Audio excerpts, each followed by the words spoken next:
Hi, everyone, and welcome to part 2 of our CMO roundtable. The first topic we're looking to talk about is data and insights. Data intelligence can help marketing teams in so many ways, and customer data can help guide B2B marketing strategy. Manish, I have a few questions for you. How has data and insights traditionally supported marketing and sales? So traditionally, it has been about the efficiency of marketing and sales. So if you think about it, it has been more about how do we align the experience aspects, whether it is messaging, brand, or communication, or the customer connect aspects, whether it's face-to-face sales, frontline sales, channel performance, and so on. How do we align all of these with the goals that a business has as regards revenue or as regards presence and so on. So if you think about it, much of the data and insights focus was about visibility and performance management. And that was driven by a very transactional approach, and but then it led to a generation of a lot of data that is available now. Okay, great. And I guess my next question is, what has changed due to the crisis? So change is primarily about what is evident today as need for better sales and marketing or transform sales and marketing. And the one way of looking at it is actually about more of the old and more of the new. It is of course about better visibility and team performance and all the performance aspects, because things that used to work in terms of understanding the performance of work or work being done, those things are not relevant anymore. Aspects of reaching out, prospecting, building relationships, all of those things become what, if I may say so, more BI-able. In a sense, they are much more data-driven now. So given that those aspects are available and those are needed more, we need to be able to use that data for better marketing in terms of, as we talked about in part 1, being more empathetic in our messages. So, or being more personalized, or making our experiences better. Using the data for doing that's what is clearly the need today, and that is being felt by businesses across. Okay, great. And my final question is, how can our audience use analytics and customer insights to help them during this crisis? So there are a couple of aspects to that. One aspect there is about empowering the frontline teams, whether they are the marketing people who are managing the customer experience aspect, managing the customer connect aspects, or people who are out in the field or out in their homes and connecting to the fields. Those people they need to have access to the right kind of insights and information to be able to do their job in a new way. So that would mean they should have the right view of their audience. What has changed for the audience? What is the kind of behavioral shift that has happened? And that's where analytics play a major role. Platforms like customer data platform or customer insights. Those platforms allow companies to aggregate data from multiple sources, whether websites, CRM, external data, their transactional data, all of those, into creating what can be called as a single customer view, which can allow them to frame their transactions better, frame their approach better, and be more empathetic, understand their customer better, and also address the anxieties and address the emergent needs. Okay, great. Thank you so much, Manish. We're now going to move on to looking at brand and the buyer's journey. It's always been apparent that a clear brand marketing strategy has been essential at the best of times, and I guess even more crucial in the current climate created by COVID-19. Maxine, my next questions are to you. What advice would you give on how to manage and adapt brand marketing strategies during these uncertain times? So I would recommend asking yourself, how can your brand help?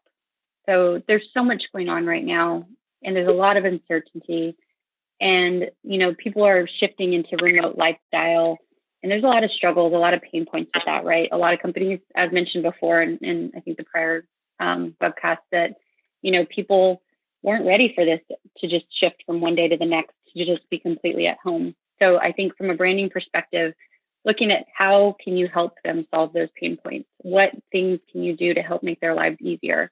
And I think, changing the narrative from an I to a we will really move mountains right now. And I think, being empathetic, that was mentioned, earlier as well, is a big one, because I think we have a lot of, uncertainty right now. And I think, having that, helpful person out there is going to be important. Yeah, absolutely. And what can marketers do to strengthen their brand during this crisis? Being human and genuine goes a long way right now. And I think, showing the human side of your brand is really, really important. But at the same time, it has to make sense for your brand. So being present and authentic will create that trust, but you want to put it out there in a way that makes sense for you. So, we're still talking to people no matter what. It just doesn't in that one-to-one kind of in-person space. So, with digital, you can still be personal. And I think it's finding those ways to be relevant and to create those personal touches with them is going to actually, do a lot for your branding and a lot for your trust. Okay, great. Thank you. So, Shani, the next few questions are for you. The B2B customer journey was always undergoing changes, and I guess it's now been exacerbated by the current pandemic. How would you say that the buying journey has changed due to the current crisis? I would say, a day before this first happened, a day before we were all told to shelter in place, the B2B decision making was largely motivated by trust and a perception of ROI, meaning at the top of the funnel, they had to recognize and thus trust your brand.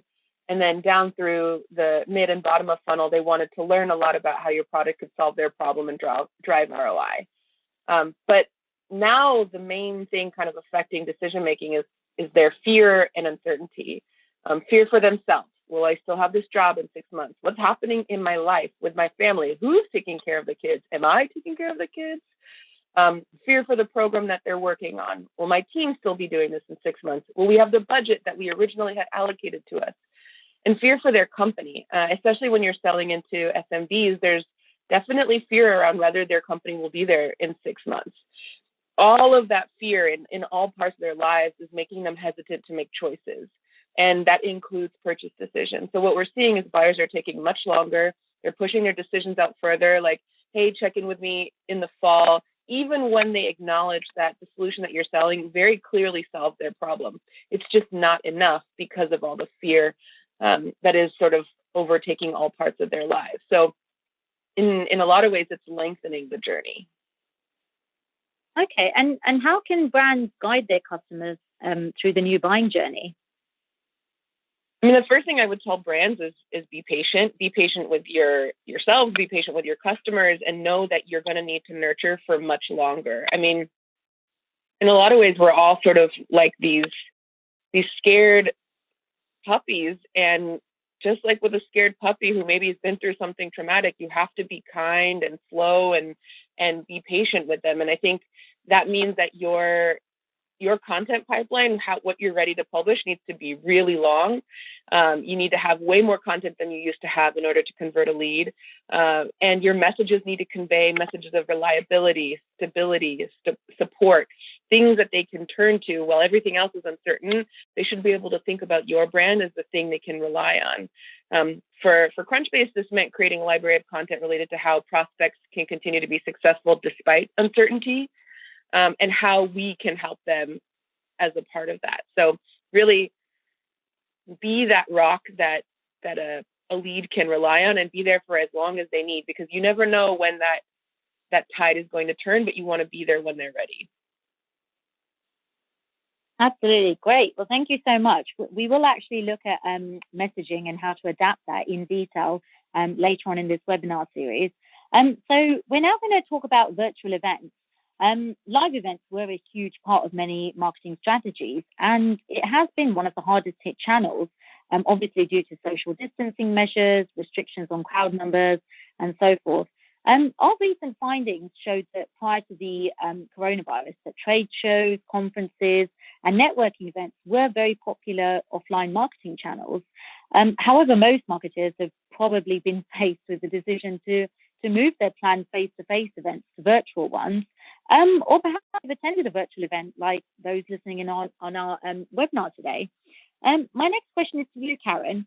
What value differential have you seen between digital and physical events? Right. So for me, the value of virtual events today is all around the powerful potential increase in registration. So, for example, we have a user conference where we bring in thousands of IT pros each year. I think we'll talk about that later in this section. This year, we're projecting somewhere around 10x in terms of the normal attendance. And so when you talk about the powerful increase of registration, you get a couple of things. So first is, with a virtual event, you get the expanded audience with the global reach. So whereas we had limitations in the past with bringing people to Austin, today, this year for our event, we open it up virtually. We have a much broader global audience potential. And the other piece of the virtual event puzzle in terms of value is the extended shelf life of the material. So you can you deliver the experience through a digital platform, and you make all of those sessions available on demand. So recordings have a longer shelf life than sitting through a physical session. And I think the other piece of that is, with a virtual event, you have an opportunity to capture a full booth analytics. So sponsors can capture who visited their booth, how long they stayed in their booth, if they had a one-to-one interaction, if that individual sat through one of their sessions, if they downloaded content. So I think there's a tremendous amount of value in a virtual event. Great, sounds good. And what do you think the future looks like for the event business model? Would it be a hybrid model of virtual and face-to-face? And also, how will virtual events shape the future of customer experience? Yeah, that's a really interesting question, because I was really concerned about that earlier this year. But the further planning that all of the planning that we've done for Spice World, for example, has led me to believe that the future of physical and digital events is exactly that. It's going to be a hybrid. So whereas we delivered an experience in the past in a face-to-face environment, I think we're probably going to shift to both going forward. If once the restrictions and limitations lift, if we're back to normal next year, we're very likely going to be delivering a physical and a virtual event. And that'll only continue to allow us to capitalize on the increase in terms of reach and the longer shelf life and so on and so forth. So I think it actually could turn into a good thing for us long term. Great, sounds good. And Rohan, my next question is for you. You'd mentioned that Intel had over 150 face-to-face global events planned for 2020, which are now moving to virtual. What advice can you share on how to leverage global virtual events to be as successful as their face-to-face predecessors? So, it's obviously challenging to recreate a physical experience in the virtual environment. There are technological limitations here. As Karen said, I think we've reached a stage where we are looking at the hybrid model, like you just mentioned. So in our case, what we've definitely tried and do to some success is actually try and recreate the interactions that are possible in a physical event into a virtual platform. And those have yielded definitely some outcomes.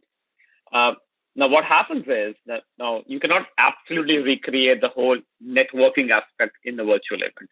You cannot absolutely recreate the human touch there.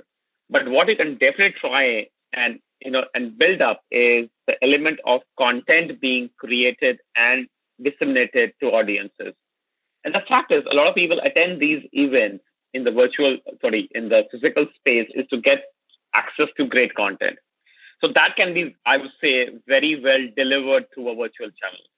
So that's been one of our primary focus to ensure that when we are moving our events from a physical domain to a virtual domain, we are giving people an access to great quality content, which is easy for them to access with minimal, let's call them paywalls or gated gates at their end to kind of hoop through. So that's something that we've seen has really worked. So we made some of our stuff easily available for people. Typically, this was stuff that you would ask people for their credentials, make them fill a couple of fields of data. That stuff we have made very easily available. Not only that, during those events, we've tried to build the interactivity. So polls, captions, questions, I think are some of the ways that you can really amp up the interaction with the events, because let's be honest, physical events can get a little, can be a little overbearing over a period of time once you see more and more of them, which is going to happen sooner or later.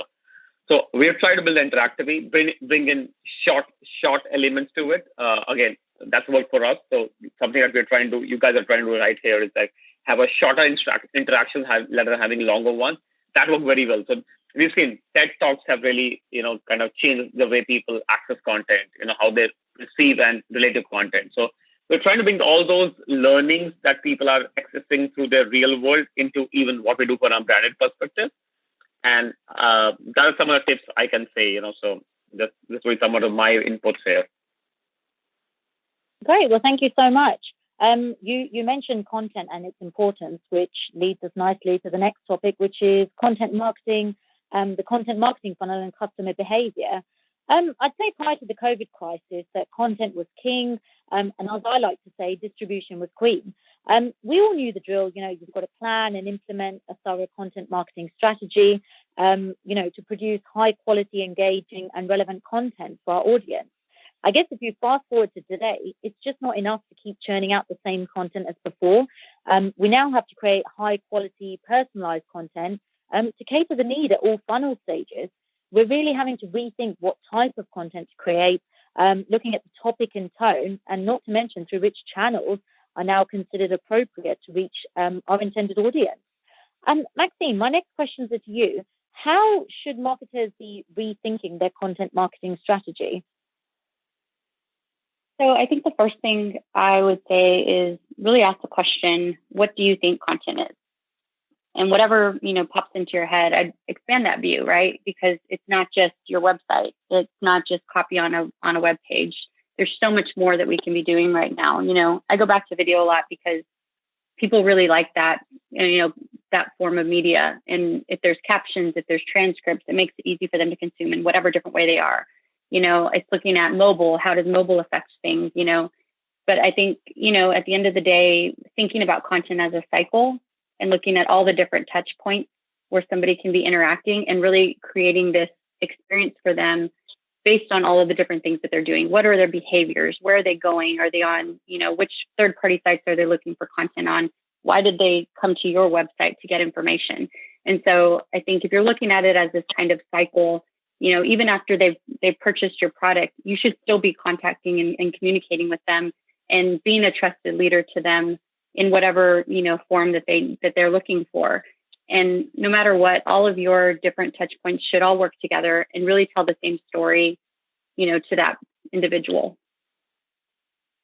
Okay, great. And how would you say the content marketing funnel has been impacted in light of COVID?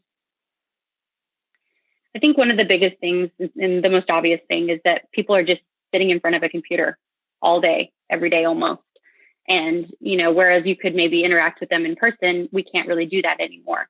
So I think one of the biggest things to consider and to really deep dive into right now is search. Looking at where are they at, what topics are relevant to them. We don't necessarily know, what company they are anymore. We have tools that kind of tell us, what account it is or what intent data they might have, but we don't necessarily know anymore because they're at home. And if they're not VPN'd in, or if we don't have that same kind of IP tracking, then you're not able to know who they are anymore. So I think when you're looking at your content, you have to figure out, how can I provide them enough information and enough, value to have them want to come to us, want to give us their information? Because right now we're in this state where, we can't necessarily force it out of them. So I think if you're there and you're helpful and you're figuring out what they need, that's going to go, miles. Okay, great. Thank you. And my last question is, obviously some marketing departments may be a little bit more limited on time and resources on producing digital content. What advice can you give to a marketer who might be limited on time or resources in producing digital content during these times? Definitely leverage what you can. What have you done in the past, whether it be a PDF that maybe hasn't been converted digitally, a trade show pamphlet or something like that wasn't previously thought of digital. Take that type of content, figure out how to transform it and put it out on the web. There are things that you can do like, creating quick videos within your company itself. Reach out to your subject matter experts within the company. There's probably a lot more talent than you're aware of that are, sitting within your company. And so reach out to them, ask them for help, do a short little video or, some kind of a quick little article. I mean, you don't necessarily have to have a lot of money to do this if you leverage your resources, that you have within the company. And, there are all sorts of different platforms too. If going live on social media makes sense for you to answer questions or, give feedback on certain things, go for it, try it. Again, digital is one of those platforms that we can try things, test it, see if it works, if it doesn't, and then learn from it and, quickly grow from it. Okay, great. Thank you. Shani, my next questions are to you. We did expect some changes, I guess, in customer preferences as the crisis unfolded. How have your customers' content consumption preferences and habits changed during these times? I think in a lot of ways we saw if it's not related to the pandemic or the social revolution that's happening, they're just not interested. When everything else around them is uncertain, they really want the certainty. They want to see something that is a voice of reason, a voice of calm, but they also still want it to be interesting, right? They're not looking for more fear-mongering, for lack of a better term. They want to have something that is intriguing, helpful, educational, and still relevant to what's happening. So at Crunchbase, we have Crunchbase News, which is like an editorial site that typically covers funding rounds, but we also started covering trends early on. And when at the beginning of the pandemic, there was a run on toilet paper in the United States, we wrote a story about how bidet makers were having sort of like a heyday, and in the US, bidets had not been selling that much. And then all of a sudden, these bidet startups were selling out of bidets. And that story was wildly popular. We published it early in March, and it's still one of our most read stories. So people want fun and light, but still very much relevant to what's happening to them in the world. Like they're okay to laugh as long as they're laughing about the topic that's top of mind for them. Great. Yeah, I mean, a little light humor goes a long way, especially here in the UK. What purchase behavior trends looking like? It's interesting because it's different depending on whether we're talking to our self-serve audience, so people who are buying at a lower price point using their own credit card versus our direct sales audience, people who are buying at a higher sales point and are talking to a salesperson. For the self-serve audience, they're moving really quickly and they're making a decision. And as soon as COVID started really impacting people's daily lives, we saw a very direct impact on our sales there.